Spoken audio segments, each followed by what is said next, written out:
राहुल गांधी ने ऐलान किया था कि 1 साल के अंदर मोदी सरकार गिर जाएगी और अब इंडिया गठबंधन की तैयारियों से यह साफ हो गया है कि जो बात राहुल गांधी ने कही थी वो जल्द ही सच साबित होने वाली है, क्योंकि दिल्ली में इंडिया गठबंधन की एक बड़ी बैठक बुलाई गई और बैठक से पहले बताया गया था कि इसमें सिर्फ 23 दलों के नेता शामिल होंगे। लेकिन इंडिया से जुड़ने के लिए जिस तरह से सियासी दलों में होड़ दिख रही है, उसके चलते बैठक में 23 नहीं बल्कि 25 दलों के नेता पहुंच गए और 25 दलों के नेताओं का एक ही सुर था और वो बोले कि देश में जिस तरह से चुनाव कराए जा रहे हैं, जिस तरह से देश में मोदी सरकार की मनमानी चल रही है, वो लोकतंत्र पर खतरा बन गए हैं। ज्ञानेश कुमार के रवैये पर भी इस बैठक में बात हुई और जैसा कि आप जानते हैं कि पिछले जितने भी चुनाव हुए हैं उसमें लगातार ज्ञानेश कुमार पर विपक्ष हमलावर रहा है। साफ साफ विपक्ष का यही कहना है कि जो भी देश में चुनाव हो रहे हैं उसमें ज्ञानेश कुमार बीजेपी की मदद कर रहे हैं और इसी वजह से बीजेपी को जीत हासिल हो रही है। बात एसआईआर पर भी हुई। आप जानते हैं पिछले दिनों एसआईआर का मुद्दा सुर्खियों में बना रहा, खासकर बिहार चुनाव के दौरान, और बिहार के बाद खासकर बंगाल चुनाव में तो एसआईआर को ही जिम्मेदार माना जा रहा है ममता बनर्जी की बड़ी हार का। और यह भी साफ हो गया इस बैठक में कि चुनाव प्रक्रिया में सुधार तक बड़ी लड़ाई शुरू की जाएगी। एक बार फिर सीजेआई से दखल देने की मांग भी की गई है और भी कई मुद्दों पर इस बैठक में बात हुई।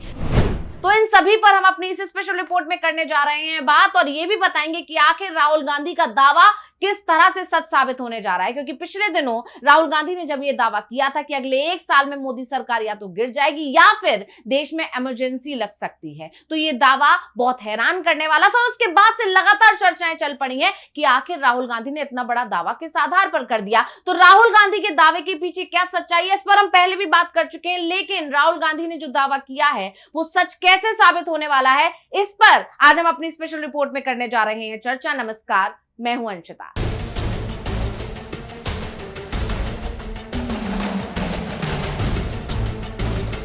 इंडिया गठबंधन की बैठक हुई और उस बैठक में सभी दलों ने मिलकर जिन 5 बिंदुओं पर अपनी सहमति जताई है उसी को देखकर ये कहा जा रहा है कि पूरा इंडिया गठबंधन अब एकजुट हो चुका है और एकजुट होकर मोदी सरकार के खिलाफ एक ही सुर में मोर्चा खोल चुका है। जैसा कि हमने आपको अभी बताया कि 23 दलों के आने की बात हो रही थी, लेकिन 25 दल पहुंच गए और 25 तो वहां मौजूद रहे। इसके अलावा भी कई दूसरे दलों ने जयराम रमेश को इस बात की जानकारी दे दी थी कि वो किसी वजह से इस बैठक में शामिल नहीं हो पा रहे हैं, लेकिन उनका साथ इंडिया गठबंधन के साथ ही है। यानी बीजेपी के खिलाफ अब पूरे देश में मोर्चाबंदी हो गई है, मोदी सरकार के खिलाफ पूरे देश में मोर्चाबंदी हो गई है और इसी वजह से एक बार फिर इस बात की चर्चा हो रही है कि इंडिया गठबंधन की मजबूती, इंडिया गठबंधन के सभी दलों के बीच बनती एक ही मुद्दे पर सहमति इस बात का संकेत है कि मोदी सरकार के लिए आने वाला समय बहुत ज्यादा चुनौतीपूर्ण होने वाला है। तो सबसे पहले आज उन 5 बिंदुओं पर यहां बात करना जरूरी है जिन पर सहमति बनी है इंडिया गठबंधन की बैठक में, और इन 5 बिंदुओं ने मोदी सरकार और बीजेपी के लिए मुसीबत खड़ी कर दी। तो सबसे पहले हम आपको उन 5 बिंदुओं के बारे में बता देते हैं। कांग्रेस ने बाकायदा उन 5 बिंदुओं को ट्वीट किया है। मल्लिकार्जुन खड़गे ने किस तरह से जानकारी दी उसका वीडियो भी कांग्रेस ने साझा किया है। तो हम आपको बता देते हैं कि वो 5 बिंदु आखिर कौन कौन से हैं। जैसा कि आप जानते हैं कि एसआईआर हो या दूसरे तमाम मुद्दे हो, खासकर चुनाव में जिस तरह से धांधली हो रही है, जैसे आरोप विपक्ष लगाता रहा है कि बीजेपी चुनाव में धांधली करके ही चुनाव जीत रहे हैं, चाहे वो लोकसभा चुनाव हो चाहे वो विधानसभा चुनाव हो। खासकर हरियाणा और महाराष्ट्र में ये साफ तौर पर देखा गया कि बीजेपी चुनाव हारते हारते अचानक से जीत गई और उसके बाद से विपक्ष ये आरोप लगा रहा है कि चुनाव आयोग की तरफ से बीजेपी को मदद की जाती है, चुनाव की जो वोटिंग लिस्ट है उसमें हेरफेर किया जाता है। इसको लेकर पहले ही सुप्रीम कोर्ट का दरवाजा खटखटाया जा चुका है विपक्ष की तरफ से और अब एसआईआर के मुद्दे को लेकर भी, यानी जिस तरह से स्पेशल इंटेंसिव रिवीजन की जो प्रक्रिया है वो सवालों में है, उस पर अब विपक्ष शांत बैठने वाला नहीं है। और ये 25 दलों ने आज प्रेस कॉन्फ्रेंस में बताया कि किस तरह से वो इस मुद्दे पर आगे बढ़ेंगे और भारत के मुख्य न्यायाधीश को इसके लिए एक पत्र लिखा जाएगा। इसके अलावा दूसरा बड़ा मुद्दा जो इस वक्त देश में सबसे बड़ा बना हुआ है और वो मुद्दा है छात्रों के भविष्य के साथ जिस तरह खिलवाड़ हो रहा है। पेपर लगातार लीक हो रहे हैं। आपने देखा होगा पिछले दिनों नीट का जो पेपर लीक हुआ उसके बाद कितनी खबरें आई, कितने लोगों ने, कितने छात्रों ने अपनी जान गंवा दी, क्योंकि जिस तरह से पेपर लीक हो गया है उससे बच्चों का भविष्य खतरे में है। सबसे बड़ी बात यह रही कि सरकार को ही इस लीक के लिए जिम्मेदार माना जा रहा है और एक तरफ सरकार इस बात को मान भी रही है कि कहीं ना कोई खामियां हैं, लेकिन कुछ दिनों बाद ही सरकार की तरफ से अपने बयान बदल दिए जाते हैं और एनटीए को किसी भी तरह से जिम्मेदार ना मानते हुए इसे क्लीन चिट दे दी जाती है। हालांकि सवाल इस पर भी उठे थे कि अगर कोई पेपर लीक हुआ ही नहीं या एनटीए की तरफ से कोई खामी हुई नहीं, कोई चूक हुई नहीं, तो फिर सीबीआई की जांच क्यों करवाई जा रही है। यानी सरकार पर सवाल उठ रहे हैं।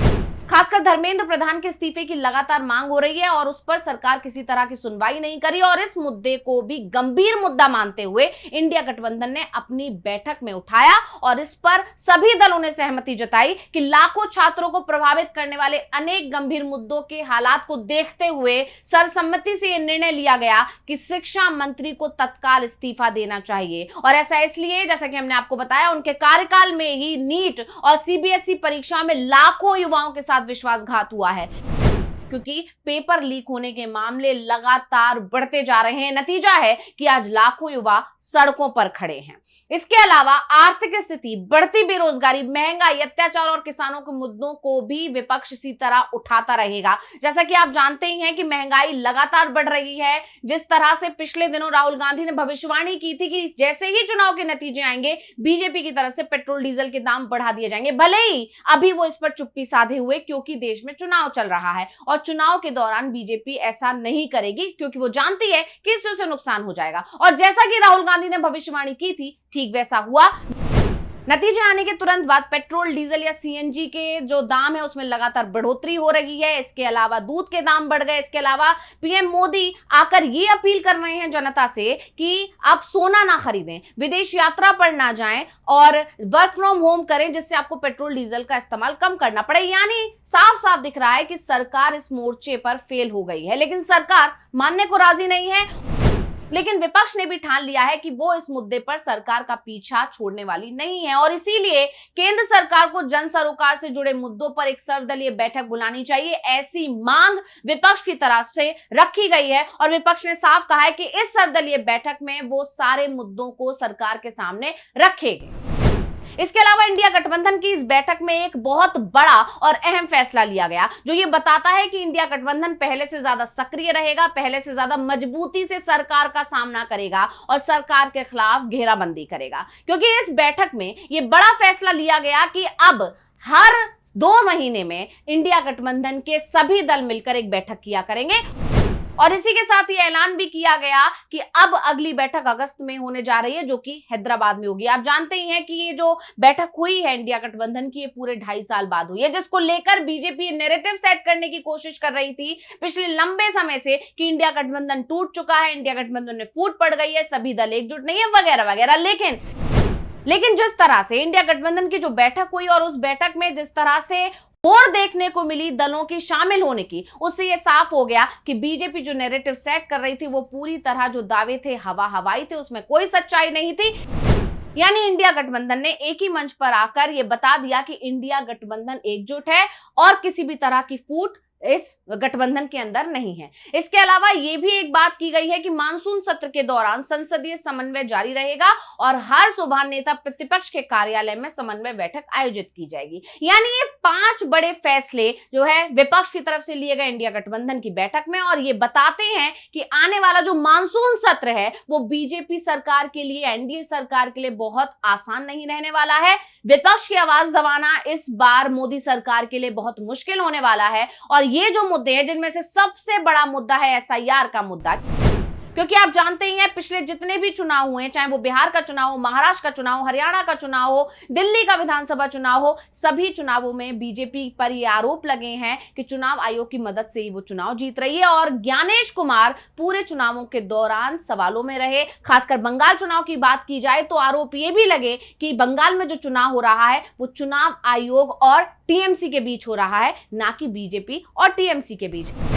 तो ऐसे में इंडिया गठबंधन की ये बैठक बहुत अहम थी। ममता बनर्जी ने इसके बारे में ऐलान किया था। कुछ दिनों पहले उन्होंने ये कहा था कि जून में एक बड़ी बैठक होने जा रही है और वो बैठक हुई और उस बैठक का असर बहुत ज्यादा देखने को मिल रहा है क्योंकि उस बैठक में बड़ी संख्या में दल शामिल हुए। जैसा कि हम आपको बता चुके हैं कि 23 दलों के शामिल होने की बात हो रही थी, लेकिन 25 वहां पहुंचे हैं और इसके अलावा कई और दल हैं जिन्होंने ये कहा है कि वो इंडिया गठबंधन के साथ ही हैं। हाँ, किसी वजह से वो इस बैठक में शामिल नहीं हो पाए हैं। यानी पूरा इंडिया गठबंधन एकजुट है और मजबूती के साथ मोदी सरकार का सामना करने के लिए तैयार है, जिसके बाद ये कहा जा रहा है कि शायद यही रणनीति रही होगी या इंडिया गठबंधन की मजबूती को देखते हुए ही राहुल गांधी ने कुछ दिनों पहले ये बड़ा ऐलान किया था कि 1 साल के अंदर अंदर मोदी सरकार गिर जाएगी। तो स्पेशल रिपोर्ट आपको कैसी लगी हमें कमेंट करके अपनी राय जरूर दीजिएगा। इसी के साथ मुझे दीजिए इजाजत। देखते रहिए डीवी लाइव। नमस्कार।